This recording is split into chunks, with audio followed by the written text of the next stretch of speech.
Puji Tuhan. Salam jumpa kembali Bapak Ibu Saudaraku yang Tuhan kasihi. Bersama saya Pendeta Gideon Santoso dalam renungan saat teduh pada hari ini. Hari ini saya akan menyampaikan sesuatu yang umum dalam kalangan kehidupan manusia. Dan kadang-kadang kita mendengar tentang istilah hidup adalah sebuah pilihan. Dan Alkitab mendukung hal ini, saudaraku. Bahwa segala sesuatu yang terjadi dalam kehidupan kita ini tidak selalu itu harus dari luar kita, tapi banyak kali ditentukan karena pilihan kita sendiri. Nah, sebelum kita memulai renungan firman Tuhan saat ini, mari kita dahului lebih dulu dengan kita berdoa. Mari kita tundukkan kepala kita. Bapa yang baik, yang kami panggil dalam nama Tuhan Yesus Kristus, kami mengucap syukur kalau pada hari ini kami boleh Tuhan kembali bersekutu lewat renungan firman Tuhan, walaupun lewat live ini Tuhan. Tapi kami percaya firman-Mu bekerja dengan luar biasa dalam kehidupan kami, sebab firman-Mu adalah firman yang hidup, yang dapat memimpin kami dalam kehidupan yang benar, sesuai dengan kehendak firman Tuhan. Kami membuka hati kami sepenuhnya bagi firman Tuhan hari ini di dalam nama Tuhan Yesus Kristus. Haleluya. Amin. Puji Tuhan, Bapak Ibu yang dikasihi Tuhan, saya akan membuka lebih dulu, membawakan satu ayat di dalam Ulangan 30 ayat yang ke-19. Perhatikan ayatnya berbunyi demikian. Aku memanggil langit dan bumi menjadi saksi terhadap kamu pada hari ini. Kepadamu kuperhadapkan kehidupan dan kematian, berkat dan kutuk. Pilihlah kehidupan, supaya engkau hidup, baik engkau maupun keturunanmu. Nah, saudara, kalau kita renungkan ayat ini sangat saklek sekali, ya. Terang-terangan dan tegas. Tuhan memanggil langit dan bumi untuk sampai menjadi saksi, saudara. Sampai Tuhan mengambil dua saksi, yaitu langit dan bumi, untuk mengatakan pilihan terhadap umat Tuhan pada waktu itu kepada Israel. Dan saudara tahu, firman ini bukan cuma berlaku pada waktu perjanjian lama untuk umat Israel, tapi tetap berlaku. Firman Tuhan itu selalu up to date, saudaraku, dari hari ke hari. Berlaku sampai pada hari ini.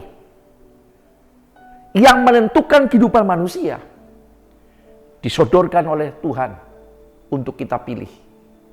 Mari kita lihat sekali lagi.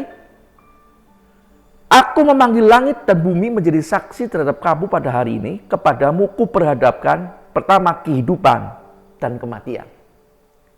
Jelas saudaraku yang Tuhan kasih, kalau nggak hidup pasti mati nih. Yang kedua, ini penting dalam hidup manusia. Berkat dan kutuk. Jadi di hidup kita ini saudaraku jelas ada kehidupan dan ada kematian. Tidak dapat disangkal. Tapi selama manusia hidup juga ada berkat dan juga ada kutuk. Saudaraku, jelas kita tahu bahwa kutuk tidak pernah didatangkan oleh Tuhan. Kutuk mulai muncul ketika manusia jatuh dalam dosa. Pertama yang mendapat kutukan adalah tanah. Dan kutukan juga terhadap iblis yang menyebabkan manusia jatuh dalam dosa karena godaan. Dan itu kemudian, saudaraku, dalam kehidupan sekarang ini, dua hal ini terus ada dalam kehidupan manusia. Tapi puji Tuhan, Allah kita yang penuh dengan kasih. Dia bukan saja menebus dosa kita dari dosa-dosa kita, tetapi saudaraku, dia memberikan sebuah peringatan. Meskipun kita sudah dibebaskan dari kutuk dosa, mendapatkan keselamatan di dalam Tuhan, saudara, tetapi Tuhan tetap menghargai pilihan saudara. Sebab manusia diciptakan menurut kehendak bebas. Bukan seperti robot, harus seperti ini dan seperti itu. Itulah sebabnya ketika Adam dan Hawa, meskipun sudah diberitahu sama Tuhan, semua buah dalam pohon dalam taman ini boleh dimakan, asal jangan makan buah pengetahuan baik dan jahat. Nah, ketika Hawa digoda oleh iblis, dia jadi lupa diri lalu memetik buah itu dan memakan. Kenapa Tuhan tidak memberi peringatan? Kenapa Tuhan enggak bentak dia? Ya, seperti kita orang tua kalau lihat anak-anak melanggar, kita segera peringatkan dengan enggak. Tuhan enggak seperti itu. Kenapa? Tuhan menghargai pilihannya. Sudah diberitahu. Tapi ternyata manusia memilih pilihan yang salah. Dan akibatnya sampai pada hari ini kepada kita, keturunan-keturunannya. Ya, hidup dalam cengkraman dosa, hidup dalam ketakutan, menghadapi kematian. Nah, pada hari ini puji Tuhan, itu sudah ditebus oleh Tuhan, tetapi kembali Tuhan memberikan pilihan itu kepada kita. Tuhan berkata, saudaraku, bahwa ada kehidupan dan kematian. Ada surga dan neraka. Ada berkat dan kutuk. Ada berkat-berkat kebahagiaan, tapi juga ada penderitaan. Itu dapat terjadi dalam hidup manusia, bukan karena Tuhan, tapi karena pilihan. Dulu, saudaraku, ketika manusia belum jatuh dalam dosa, pilihannya hanya satu. Kehidupan, kebahagiaan, tidak ada dosa, tidak ada kematian. Tuhan sudah tentukan itu. Tetapi itu salahnya manusia, dia menggunakan hak pilihnya, hak bebasnya untuk memilih keluar dari Tuhan, keluar dari perintah Tuhan, memberontak. Maka ada pilihan yang kedua. Bukan cuma hidup, tapi ada kematian. Ada berkat dan ada kutuk. Peringatan ini berlaku buat kita semua, Bapak Ibu yang dikasihi Tuhan. Tetapi puji syukur sekali lagi saya katakan, Tuhan memberikan dorongan kepada kita dengan berkata, pilihlah kehidupan, supaya engkau hidup, baik engkau maupun keturunanmu. Bapak Ibu saudaraku yang Tuhan kasih, berbuatlah bijaksana dalam hidup kita hari-hari ini. Pilih kehidupan, jangan kutuk. Sebab kalau kita milih kutuk, sesuatu kutuk berarti kita menentang kehendak Tuhan. Berdiri dan berjalan di luar ketentuan firman Tuhan, itu akan kutuk. Dan secara sederhana, saudaraku yang Tuhan kasih, hidup dan berkat itu akan menjadi bagian kepada kita ketika kita memutuskan pilihan hidup yang baik. Semua ada dalam pilihan tangan saudara. Misalnya saja, saudaraku, ketika saudara tidak melakukan sesuatu yang salah, tiba-tiba ada orang menyerang saudara dengan menfitnah saudara, katakanlah demikian. Pilihannya ada dua, saudara. Saudara mau mengampuni atau mau balas dendam. Ketika saudara memilih mengampuni, karena firman Tuhan berbicara seperti itu, saudara akan tetap di jalur berkat. Tuhan pasti akan bela. Tetapi ketika saudara memilih untuk marah, dendam, maka iblis menyediakan kutuk. Sebab itu bukan bagian Tuhan, saudara. Itu bagiannya iblis. Sang penipu itu. Dia datang untuk mencuri, saudaraku, ya, untuk membinasakan manusia. Dan iblis tidak akan dapat berbuat apa-apa kalau kita memilih tetap ada di pihak kebenaran Tuhan. Tidak memilih kedagingan kita. Sebab kalau dengan kita memilih kedagingan kita, maka ketika ada seseorang yang menyakiti kita, kita akan pilih sikat balik. Dendam, balas. Dan itu bukan berkat kehidupan yang kita terima, tetapi kutuk itu datang kepada kita. Jadi saudaraku yang Tuhan kasihi, hidup dan mati kita, Tuhan ingatkan kepada kita, ada bagian dari kita, pilihan kita. Ketika saudara sudah berbuat kasih, tetapi orang lain justru menyalahpahami, lalu membalasnya dengan kasih kita dibalas dengan sesuatu yang jahat. Sekali lagi, pilihan ada di tangan saudara.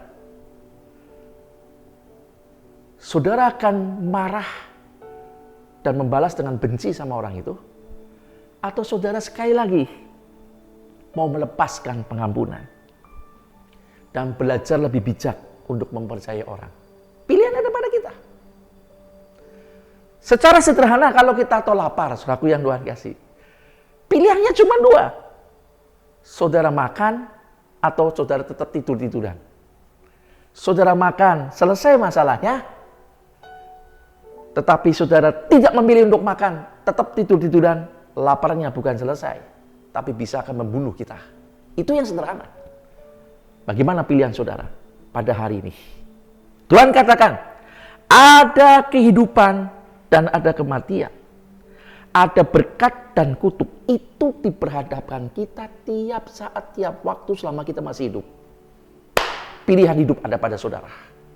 Tuhan katakan, pilihlah kehidupan. Pilih yang baik.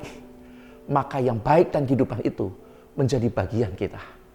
Bapak, Ibu, dan saudaraku yang Tuhan kasih, dari 12 rasul Tuhan, kita tahu semua, satu yang namanya Yudas, dia berkhianat, jatuh dalam dosa karena ketamakan akan uang. Saya mau tanya kepada saudara, dari 12 ini termasuk Yudas, diajar oleh guru yang sama, yaitu Tuhan Yesus.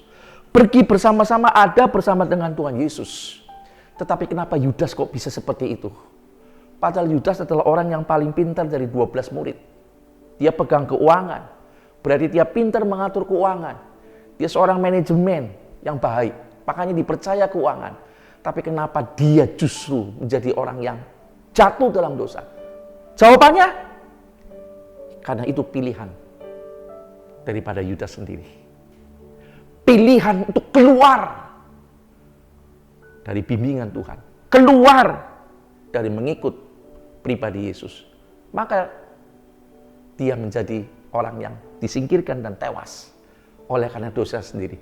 Jadi kalau ada orang yang tidak diberkati Tuhan, udah ikut Tuhan, tapi tiba-tiba dia tetap, saudaraku yang Tuhan kasih, nanti ketemu sama Tuhan, ternyata tidak masuk surga. Itu bukan salahnya Tuhan, bukan salahnya firman Tuhan, tapi karena pilihannya sendiri waktu hidup.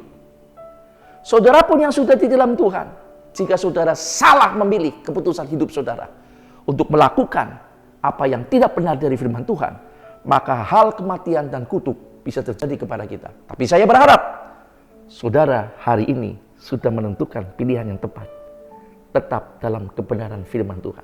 Berkat kehidupan bagi saudara. Puji Tuhan. Mari kita tutup di dalam doa. Bapa yang baik, terima kasih Tuhan. Kami sudah diingatkan akan keputusan hidup itu penting dalam hidup kami. Engkau sudah berfirman Tuhan. Engkau sudah memberikan bimbingan kebenaran firman-Mu. Tapi keputusan akhir tetap ada pada kami. Mau tetap mengikuti firman-Mu atau kami memilih keluar dan mengikuti jalan kami sendiri. Maka dampaknya pun, konsekuensinya harus kami terima. Tapi kami bersyukur malam ini diingatkan. Kami mau terus Tuhan tetap ada di dalam naungan-Mu Tuhan. Dalam bimbingan-Mu. Sebab kehidupan dan berkat itu yang kami nantikan daripada-Mu. Teguhkan firman ini dan berkati setiap pribadi-pribadi yang sedang menyaksikan renungan saat teduh hari ini. Di dalam nama Tuhan Yesus Kristus, haleluya, amin. Baik Bapak Ibu saudaraku yang Tuhan kasih, sampai jumpa di lain kesempatan bersama saya. Tuhan memberkati.